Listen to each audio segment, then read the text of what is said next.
Right now I am at a rally denouncing Harper's move to prorogue Parliament. It started with a group on Facebook that ended up having over 200,000 members. This march in Edmonton probably has about 500, with some more to meet us at Gazebo Park. This is an awesome turnout, and I'm glad to be part of it. Welcome to Edmonton, Strathcona. You know, this is the font of democracy in Canada. Apparently we've been talked about right across the country. One of my constituents came to our meeting a week ago and he said his grandmother called him from Burlington, Ontario, saying, "What's happening in Edmonton, Strathcona?" Okay? Well, we've got incredible people like Chris White, we've got incredible people like you who don't sit on their duffs, you actually stand up and demand democracy. And so we need to keep it up. You ought to remember, in Canada, we don't elect the Prime Minister, we elect the government. Our government is run by the majority of members of Parliament that are elected. This is why it's so critical that the Prime Minister has locked the doors on Parliament. He has locked me, an elected official, out of Parliament. I was elected by you, the people, to speak up and to pass laws and policies. Not just get back to work, because we all know that some MPs keep working anyway. What we've done is we've locked your elected officials out of big decisions about our government, about what happens in Afghanistan, what's happening in Haiti, what's happening with climate change, what's happening with the budget we're about to introduce. So I say, keep up the writing, keep up marching. Tell our Prime Minister, and you can tell him easily at pm.gc.ca, okay? Really simple to remember. Richmond, and what do we get? Locking the doors on Parliament, shutting down committees. Shame! More partisan appointments to the Senate. We don't want this. We want democracy back in Canada. Support us. We're going to table legislation holding the Prime Minister accountable on how he prorogues. So stick with me. We're in this together. Thanks for your support for democracy.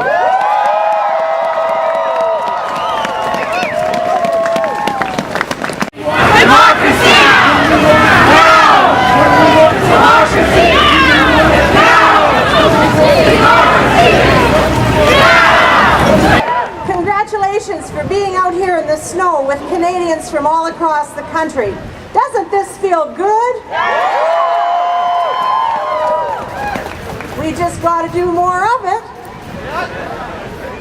And we're here to tell Stephen Harper some things. We're here to say, don't insult us and our system of government by using prorogation to escape democratic debate. And we're saying, don't use it to suppress information that should be coming before parliamentary committees and the citizens of this country. Don't use it to carry on with the business of government behind our backs. And don't mislead us about the work involved in recalibrating your cabinet as you shift the same people around and pay for partisan advertising with our tax dollars. And don't tell us that you're working for the country when you're designing new attack ads and preparing for Olympic photo ops. Stephen Harper, you may have been successful up to this point as a crafty and cynical politician, but no one will ever call you a distinguished leader.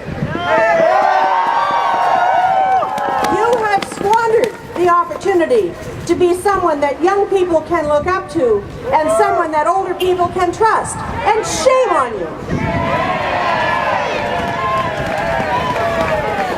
As the spontaneous growth of Christopher's Facebook site and these rallies show, you have underestimated, Stephen Harper, the intelligence and the patience of Canadians.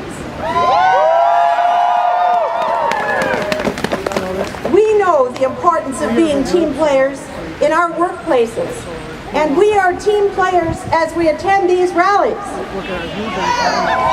As ordinary citizens, we understand that if we repeatedly pick fights with the people we work with and walk away from our jobs, we're going to get fired.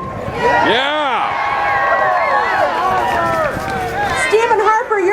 political actions have mobilized us to be here today and to be vigilant tomorrow and the next day and the next. After the marches, we will still be a team, right? Yeah.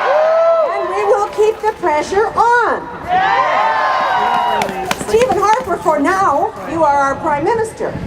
We expect you to reappoint the committee that was looking into the issues of Afghan detainees and let it continue with its work. And we expect you to respect the professionalism and advice of your public servants. And we expect you to work respectfully with the leaders of other political parties who were elected to reach meaningful consensus and help to solve our economic problems. We are tired of cynical gamesmanship. We want the rogue out of Prorogue.